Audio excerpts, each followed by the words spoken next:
میرے نبی پاک صلی اللہ تعالی علیہ وسلم نے فرمایا ایک بندے نے 100 قتل کیے. کتنے؟ سارے بولیے. جب 99 قتل تھے تو یہ بخاری مسلم ہے، بخاری مسلم. جب 99 قتل تھے تو ایک مولانا کے پاس چلا گیا، جا کے کہنے لگا میں نے 99 قتل کیے ہیں، معافی مل جائے گی؟ اس نے کہا ہو تیری نہیں ہو سکتی. 99 قتل، اس نے کہا چلو معافی نہیں ملتی تو 100 تو پورا کرو نا. اسے بھی مار دیا. اب کسی اللہ والے کے پاس گیا، کسی باعمل عالم کے پاس گیا، کہا مولانا 100 آدمیوں کا قاتل ہوں، رب معاف کر دے گا؟ انہوں نے مسکرا کے چہرہ دیکھا، فرمانے لگے وہ تو بڑا ہی کریم ہے، توبہ سچی کرنا، توبہ کھری کرنا، معاف کر دے گا. کہا پھر طریقہ بتائیں. یہ بخاری مسلم ہے، یہاں نہیں آنکھیں کھولتے حدیث پڑھتے وقت لوگ. بخاری مسلم ہے. اللہ یہاں توبہ قبول کرتا ہے کہ نہیں؟ بولے سارے. اس مسجد میں توبہ قبول ہوتی ہے کہ نہیں؟ گھر میں، چوک میں، گلی میں، کھیت میں، سب جگہ قبول ہوتی ہے نا. میرے رسول کا فرمان سنو. نبی پاک سید عالم نور مجسم شفیع معظم صلی اللہ علیہ وسلم نے فرمایا، وہ اللہ کا بندہ کہنے لگا اگر توبہ کرنی ہے نا سچی تو وہ فلاں بستی میں چلا جا، وہاں اللہ کے ولی رہتے ہیں، وہاں اللہ کے نیک بندے رہتے ہیں، ادھر جا. کیوں بھلا؟ بہت سارے لوگ توبہ کرتے ہیں پر توبہ پہ قائم نہیں رہ سکتے، اس لیے کہ شیطان حملہ کرتا ہے. تو اگر ساتھ کو تربیت کرنے والا بھی ہو نا تو وہ شیطان کے حملے کو توڑ دیتا ہے. اور اگر ساتھ تربیت کرنے والا نہ کوئی ہو پھر انسان توبہ پہ قائم مشکل ہو جاتا ہے. دیکھیں نا، اگر بیٹری کم ہوتی ہے تو چارج کرنے کا سامان بھی انسان کے پاس موجود. موبائل کی بیٹری چارج ہو تو آگے چلتا ہے. تو جب انسان کسی اللہ والے سے منسلک ہوتا ہے، اس کے پاس اٹھتا بیٹھتا ہے تو ایمان کی بیٹری اس کی چارج ہوتی رہتی ہے. میرے حبیب کریم سید عالم نور مجسم صلی اللہ تعالی علیہ وآلہ وبارک وسلم نے ارشاد فرمایا، محبوب فرمانے لگے بھائی یاد رکھو، اس شخص نے کہا، اس عالم نے، کہ وہاں فلاں بستی میں اللہ کے نیک بندے رہتے، وہاں چلا جا. اب توجہ کرنا بات پر. حضور فرماتے وہ جا رہا تھا، رستے میں موت آ گئی، پہنچا نہیں تھا، موت آ گئی. اب عذاب کے فرشتے بھی آ گئے، رحمت کے فرشتے بھی آ گئے.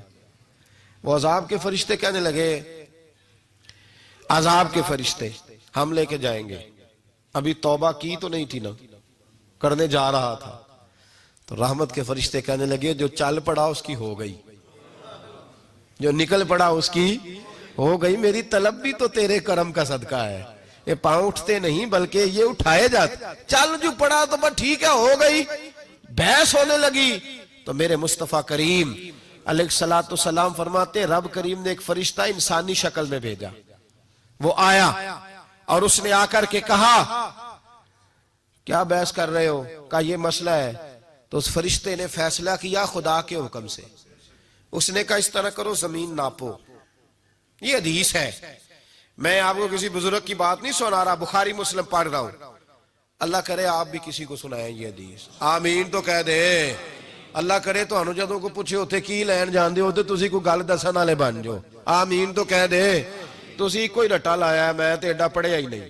ادو اگے بھی نکلو تہاڈی مہربانی. آج جمعہ پڑھے ہو کہ نہیں؟ آڑا ہن پڑھن ڈے ہو، پڑھے ہو نا یہ جمعہ؟ چلو پتہ لگ جائے گا تہاڈا پڑھے ہو نا یہ والا جمعہ. مہربانی کرو آپ بھی کو تھوڑا بولنے کی عادت بناؤ، کو بات کر لیا کرو. تو انو سارے ہی سنا کے ٹور جاندے سارے ہی. مجھے دورہ پڑتا ہے کبھی کبھی. یہ جو میرا مسلک ہے نا، یہ میرا مسلک میرا جنون ہے، میرا مسلک میرا عشق ہے، میرا مسلک میرا نور ایمان ہے. اور میں اکثر لوگوں سے کہتا ہوں اور بڑا کھول کھلا کے کہتا ہوں کہ ہم اپنے مسلک میں کمزور نہیں ہیں اللہ کے فضل سے. اور ہم یہ دعا مانگتے ہیں یا اللہ ہماری نسل میں صرف وہ بچہ پیدا کرنا جو یا رسول اللہ کہنے والا ہو. جس نے یا رسول اللہ نہیں کہنا اسے ہماری نسل میں پیدا ہی نہ کر. اس لیے کہ ہم نے کچھ سنا کے نہیں، ہم نے کھول کے پڑھ کے دیکھ کے پھر مسلک پہ پختگی کی. اور ایمان ہے کہ میں وہ سنی ہوں جمیل قادری، مرنے کے بعد میرا لاشا بھی کہے گا الصلاۃ والسلام. ہم بڑے مضبوط لوگ ہیں، یہ یاد رکھیں، کمزوری نہیں ہے ذرا سی.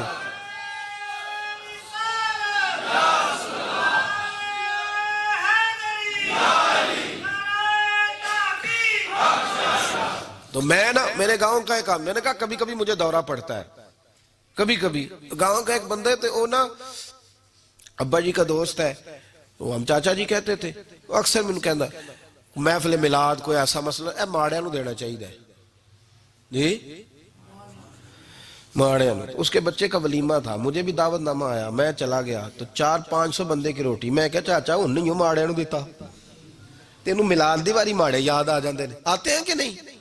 میں نے کہا اس وقت تو بحث کرتا تھا غریبوں کو دینا چاہیے، بیوہ کو ہن نہیں تینوں کوئی بیوہ لبھی پورے پنڈ وچ، اے 400 بندے نو تے 50 نال بھی کم ہو جانا سی، کہ ہوتا ہے کہ نہیں ہوتا؟ کدی سنیا جے کسی بندے نے جا کسی سیٹھ نو آکھیا ہوئے کہ تو اتنے پیسے نہ لگا غریب کو دے دے، تو جے میلاد دیاں بتیاں لا لئیے تھے سارے نو غریب یاد آ جاندے ہیں، آندھنے انہیں غریباں نو دے دیو، واہ بھائی واہ، بڑا تو عجیب آدمی۔ ہم میلاد کی بتیاں لگا کے یہی تو لوگوں کو بتاتے ہیں کہ یہ میلاد کی بتیاں غریبوں کا جشن ہے، اس لیے کہ غریبوں کے رسول تشریف لائے ہیں، غریبوں کے رسول، یہ آج غریبوں کا ہی تو دن منایا جا رہا ہے، تو غریب کی بات ہی تو ہو رہی ہے بھائی۔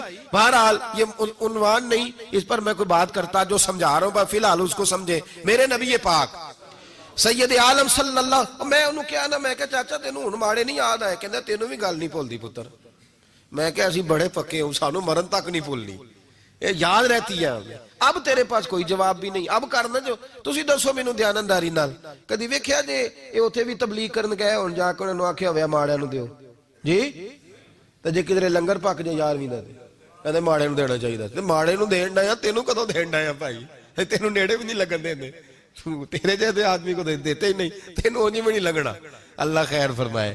بہرحال بات دور نکل جائے گی، اور یہ باتیں کار کیوں رہا ہوں؟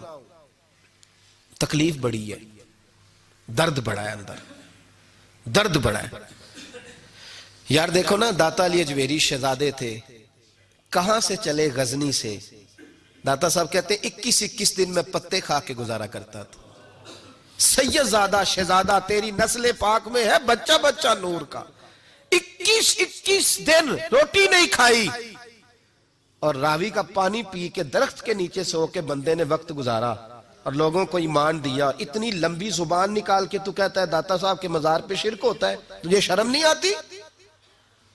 تو کہتا ہے وہ شرک کا اڈا ہے، تجھے حیا نہیں آئی؟ اور سننے والوں کا تمہارا کلیجہ نہیں پھٹتا؟ حضرت معین الدین اجمیری نے 90 لاکھ آدمی کو کلمہ پڑھایا ہے، 90 لاکھ۔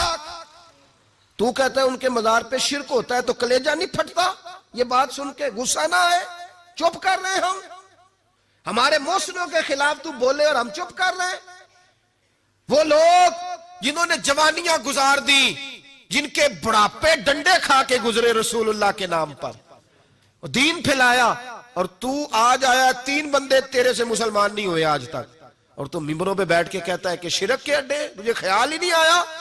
یاد رکھ، بر صغیر پاک و ہند میں کوئی نبی نہیں آئے، جا 2 نسلیں اوپر اپنے بڑے تلاش کر، کسی کو داتا علی اجویری نے مسلمان کیا، کسی کو بابا فرید نے مسلمان کیا، کسی کو بہاؤالدین زکریا نے مسلمان کیا ہے، کسی کو میاں میر نے مسلمان کیا، جا کے تلاشی لے لے، اور یہی چراغ جلے گا تو روشنی ہوگی، اور ہم شکر گزار ہیں ان لوگوں کے۔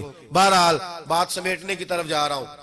نبی پاک صلی اللہ علیہ وسلم نے فرمایا کہ بندہ جا رہا تھا ولیوں کی طرف، انتقال ہو گیا، فرشتہ کہنے لگا زمین ناپ لو، زمین، اس نے کہا ناپ لو، ادھر دیکھو، کہنے ادھر جانے سے بھی بخشش ہو جاتی ہے، یہ حدیث ہے نا بخاری کی، تو کرنا تبصرہ اس پہ کہ ولیوں کے پاس جانے سے بخشش ہوتی ہے کہ نہیں۔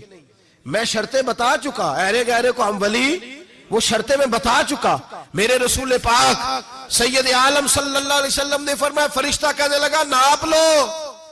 اب جب زمین ناپنے لگے، نہ کہ ولیوں کی طرف زیادہ ہے، کہ پیچھے جہاں گھر سے آیا ادھر زیادہ ہے، اور سنو یہ حدیث صحیح کے لفظ ہے، فرمایا اگر ولیوں کی طرف زیادہ ہوا تو جنت میں جائے گا، اللہ والوں کی طرف زیادہ ہوا تو جنت میں جائے گا۔ امام حسن فرماتے، معمولی آدمی نہیں، امام حسن رضی اللہ تعالیٰ عنہ فرماتے ہیں رب کریم نے فرشتہ بھی بھیجا اور فرمایا ابھی نہ فاصلہ اس کا تھوڑا طے ہوا تھا، زیادہ گھر کی طرف ہی تھا۔ امام حسن کہتے ہیں اللہ نے زمین کو حکم دیا چل سمٹ جا، چل سمٹ جا میرے ولیوں کی طرف ذرا سمٹ جا، ادھر ذرا ادھر سے سمٹ جا، ولیوں کی طرف ہو جا۔ کہتے خود رب نے زمین ولیوں کی طرف کی، سمٹ گئی جب زمین، فرشتوں نے ناپی اور ناپ کے کہنے لگے اوہو یہ تو ولیوں کی طرف زیادہ ہے۔ رحمت کے فرشتے اٹھا کے لے گئے، جو ولیوں کی نیت کر کے چلا ابھی پہنچا نہیں تھا، رستے میں مر گیا۔ جب اس کو اللہ جنت عطا کرتا ہے تو جو کئی سال کسی ولی کے دروازے پہ بیٹھا رہے، جو درجنوں بار کسی ولی کے دروازے پہ جائے، جو سینکڑوں بار جائے، اس کے لیے جنت کا فیصلہ نہیں تیرے